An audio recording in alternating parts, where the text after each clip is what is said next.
Intro. Hello, everyone, and welcome to today's episode. Let me start with a simple question. Have you ever had homework or an important task to finish, but instead of doing it, you watched YouTube, scrolled on your phone, or even started cleaning your room? Yes? Well, congratulations. You are a member of the Procrastination Club. Body procrastination is when we delay or avoid doing something important. But why do we do this? Psychologists say, it's not because we are lazy. In fact, most people who procrastinate actually want to do their work. The real reason is that our brain prefers short-term happiness over long-term success. For example, watching a funny video feels good right now, but studying for an exam feels stressful. Our brain chooses the easy option. That's procrastination. Now here's the interesting part. Procrastination doesn't always mean we are unproductive. Sometimes people procrastinate creatively. Think about writers or artists. They often delay their projects.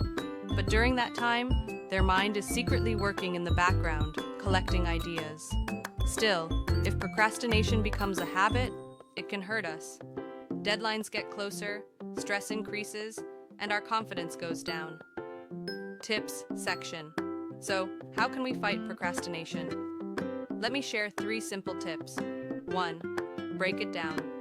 Big tasks look scary, but if you divide them into small steps, they become easier. Instead of saying, I will write a 10-page essay, say, I will write 1 paragraph today. 2. Use the 2-minute rule. If a task takes less than 2 minutes, do it immediately. Reply to that email. Wash that cup. These small wins build momentum. 3. Reward yourself. Our brain loves rewards. After finishing a task, give yourself something fun, like a snack or 5 minutes of your favorite song. Closing. So, remember, procrastination is natural, but it doesn't control you. The next time you feel like delaying something, just take 1 small step, because success doesn't come from doing everything at once. It comes from starting. Thank you for listening, and I hope this little talk motivates you. Now don't procrastinate. Take action today.